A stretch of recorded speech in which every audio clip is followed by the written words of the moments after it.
Hello and welcome to this new edition of EcoAfrica, the environment program, a co-production of Channels TV in Nigeria, Germans DW and NTV right here in Uganda.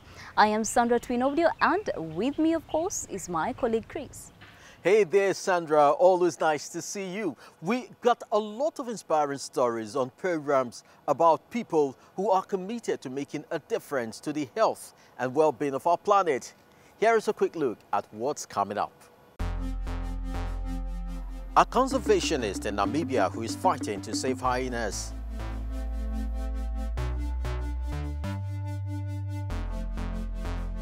A pastry chef in Germany using an unexpected superfood in his creations.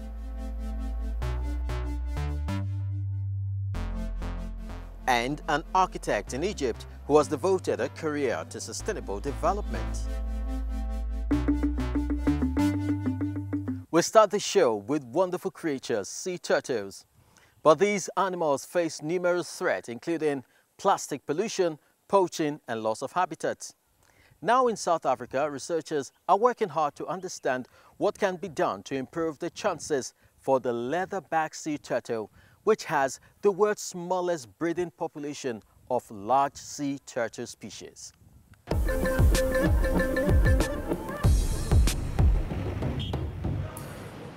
The word for something wondrous in the Zulu language is Isimangaliso, a fitting name for this wetland park in South Africa. Its rich biodiversity earned it a spot at UNESCO's World Heritage List, but it has another crucial role, South Africa's last remaining nesting site of the world's largest sea turtle, the leatherback. The endangered species has been protected for decades, yet the population is stagnating. A team of researchers is trying to find out why. The research that we've done so far has indicated that the nesting beaches here are incredibly well protected and that the habitat is very good. We get very high hatching success. So it suggests to us that it's not on the beaches where the problems are. Every year in early November, some 70 leatherbacks come to the beach to nest. After sunset, Ronald Nell and her team seek them out to take a variety of measurements and biological samples. The reptiles can weigh over 600 kilograms. Some have 2-meter-long shells. Biologists also fit them with a satellite tag, which allows them to learn more about their lives. It will tell us whether she's going to a good foraging ground or whether she's actually interacting with threats such as fisheries, or whether she ends up in a part of the ocean which has got a huge amount of pollution.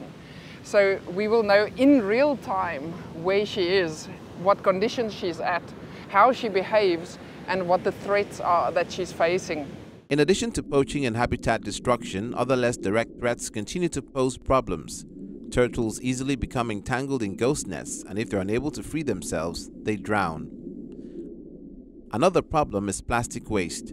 Sea turtles feed on crabs. Algae and jellyfish in plastic bags and floating microplastics look a lot like food. Once ingested, the plastic can rupture organs or cause blockage, resulting in starvation. In order to protect the leatherback sea turtles on land, the authorities also employ turtle monitors from the local community. They patrol the beaches during nesting season, mark the nests, and measure the turtles. Mangani Mululi explains how this also benefits the local communities. By protecting the turtles, their nests, and hatchlings, the tourists will keep coming to see them. Looking after these sea creatures could help ensure my community and future generations will have a chance to earn an income from the industry. Scientists here have been fitting leatherbacks with satellite tags for over 20 years. But the new tags allow the researchers to monitor their movements along South Africa's coast far more accurately. The data indicates that the turtles cover distances of up to 7,000 kilometers, traveling as far north as central Angola, which makes protecting them even more challenging. As a species is extremely migratory, our responsibility as a national government is to coordinate the efforts that work towards conservation, management, and protection that can facilitate consistent protection of the species across national borders. And within the context of this project, we are trying to established that the best possible science is being used to identify both critical sites for the species, whether it's foraging, nesting, or migration, but also to assist our regional partners in identifying these areas. In addition to tagging the large animals, the researchers collect blood samples to help better understand their genetics. This will help provide a clearer picture of the general health of the population. The researchers hope that the combination of the different data will show where protection measures can be improved. Every time that I see a leatherback, it is like looking back into evolutionary time. I mean, they are 65 million years old and they've been doing this ritual ever since. And the reality is that they are still, or now they are critically endangered species. So my hope for them is to actually, that we can make a difference in the conservation, that these numbers would recover and that we actually have a much larger population and that everybody should be experiencing this wonderful event. The team's research is already paying off.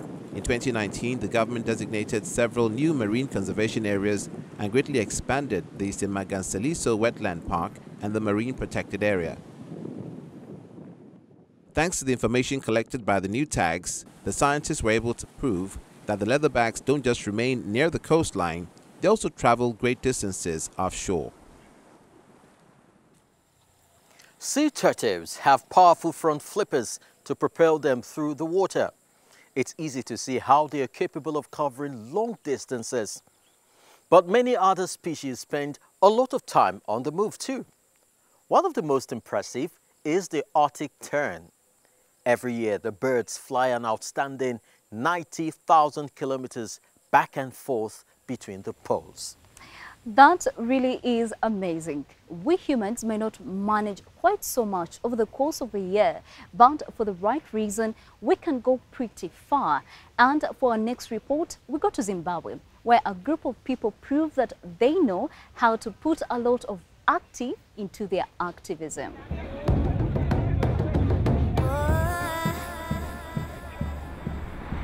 This group of environmental activists has a long road ahead of them.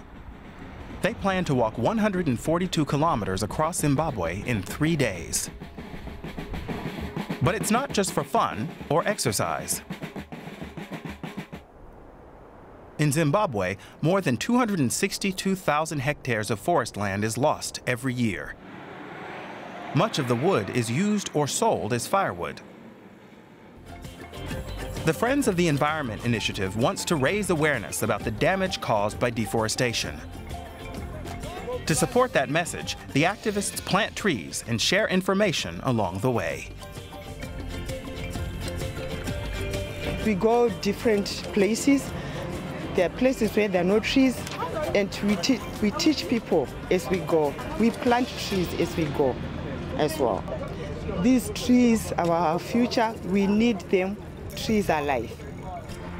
The walkers have finally reached their destination. But that's just one reason to celebrate. The activists managed to plant around 1,000 saplings.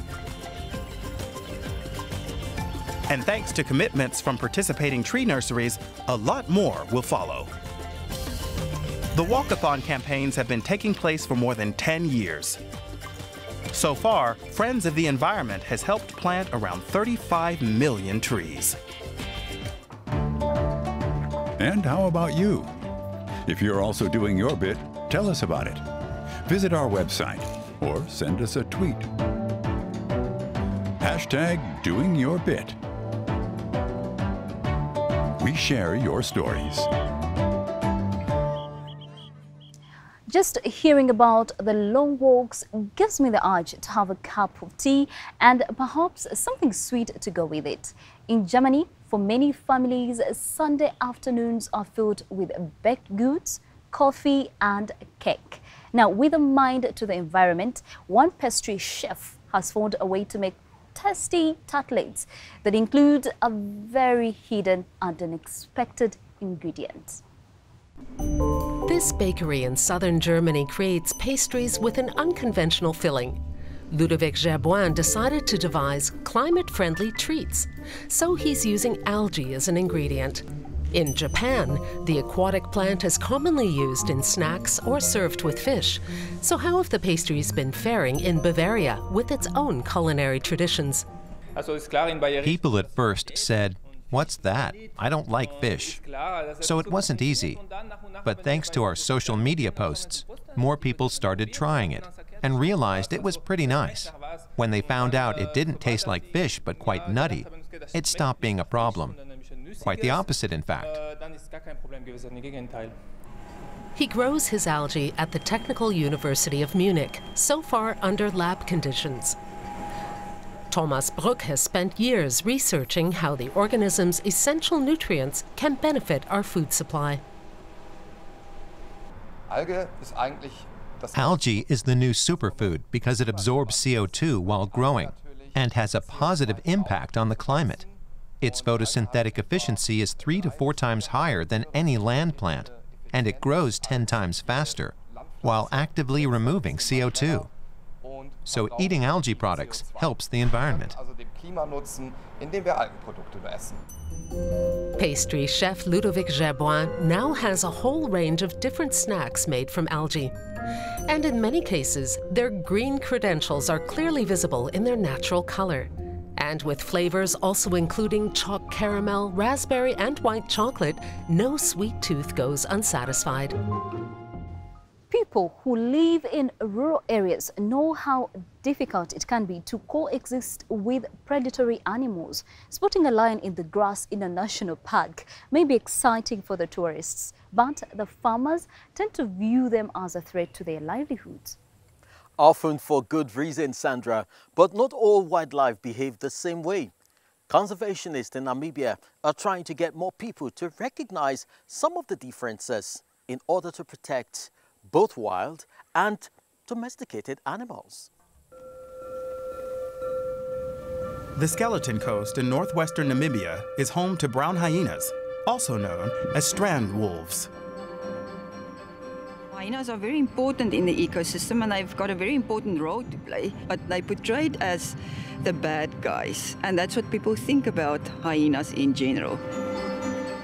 We are forever killing our goats, yet our hands are cut off and we can do nothing about it. But if the farmers come up and say, we are killing now, we are digging low in our own hands, I understand their pain. We're now living in a nature reserve alongside wild animals. We can earn as much with them now as we do with goats and sheep, so I no longer shoot them.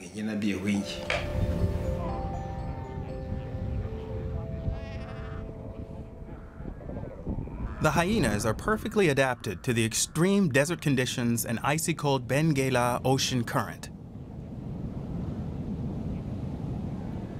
Biologist Mzi Fervei has been studying the animals here for 7 years and is still fascinated by them. She's a science coordinator for a tourism company that supports conservation projects in the region. I've got a lot of respect for hyenas because to survive as a large scavenger in the desert, it's no mean feat. And they're also very social. When they're out there, they're solitary. So you just see these single hyenas out there, but when they're back at the den, when there are cubs at the den, there's a lot of social going on. There's a lot of time spent with the cubs, playing with the cubs, grooming the cubs. Fervei discovered a network of dens off the coast where packs of sand wolves gather to socialize and share their catch. They carry carcasses dozens of kilometers through the desert to feed to their cubs in the dens. Scavenger animals like these prevent diseases from spreading, making them important for livestock farming. But their reputation as predators means they're mercilessly hunted.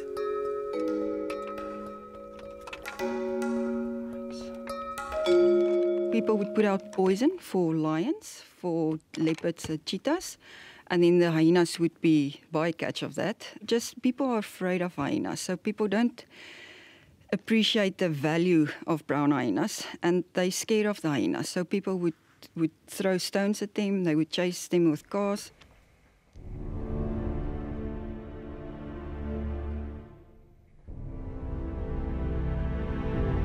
"7 years of drought have ravaged the region. The animals here have to travel ever greater distances in search of food. This means they cross paths with farmers, like Emmanuel Gurirab, who are now losing more and more livestock to predators. Issue today.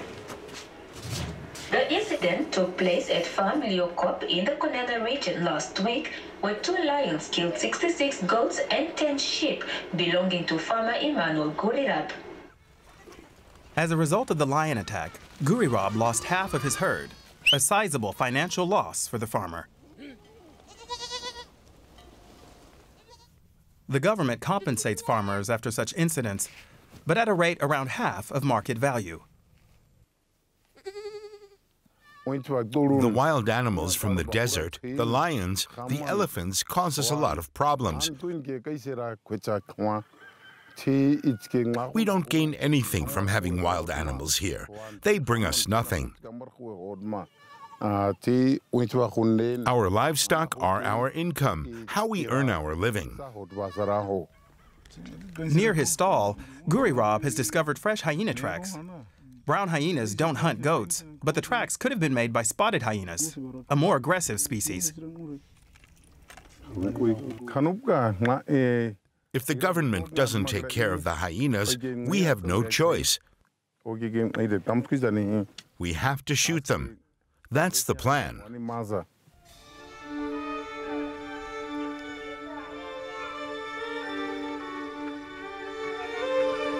When he was a cattle herder, Phineas Kasaona also killed hyenas and lions.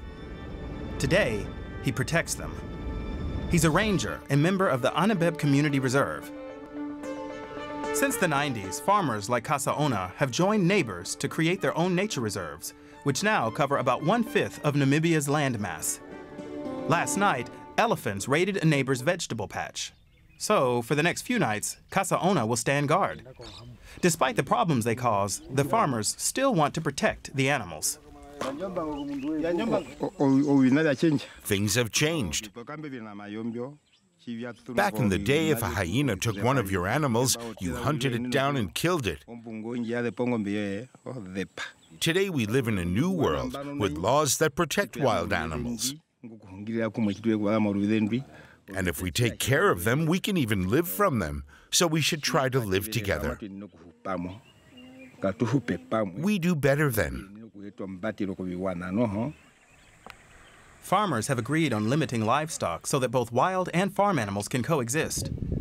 Since antelope populations increased, attacks by wild predators have gone down. Anabeb earns its income from tourism and was able to install electricity and water connections and rebuild a preschool. Back on the Skeleton Coast, a ranger informs Fairvey that an elephant calf is missing. The biologist fears the worst. She finds the calf halfway to a watering hole. Due to the ongoing drought, the mother couldn't lactate. There is no hope for the young elephant. Long periods of drought have made the fight for survival even harder here. Hyenas and other animals must search for new living environments. But with the help of researchers like MZ Fairvey and community-based conservation efforts, there's still a chance in Namibia for people and animals to readapt and forge a life out of the desert.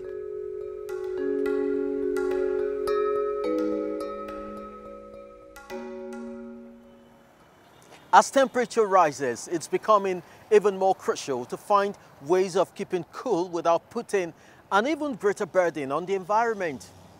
Air conditioners may seem like a wonderful invention, but they are bad for the planet and have actually been a major contributor to the problem of global warming. This is why a lot of thought is now going into finding ways to make new and existing buildings greener. Our next report takes us to Egypt, where we meet an award-winning architect with a lot of experience in sustainable development.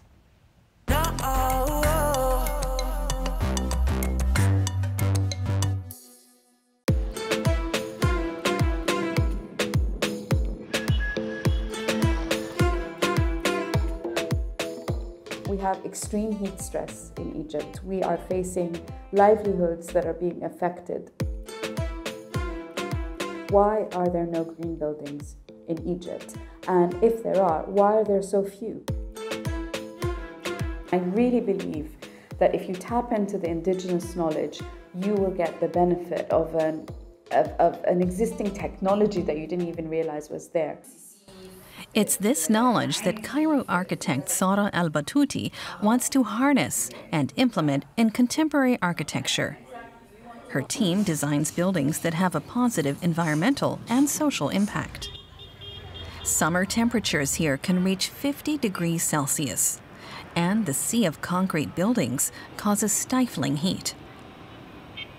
Residents who can afford it rely on air conditioning to cool their apartments.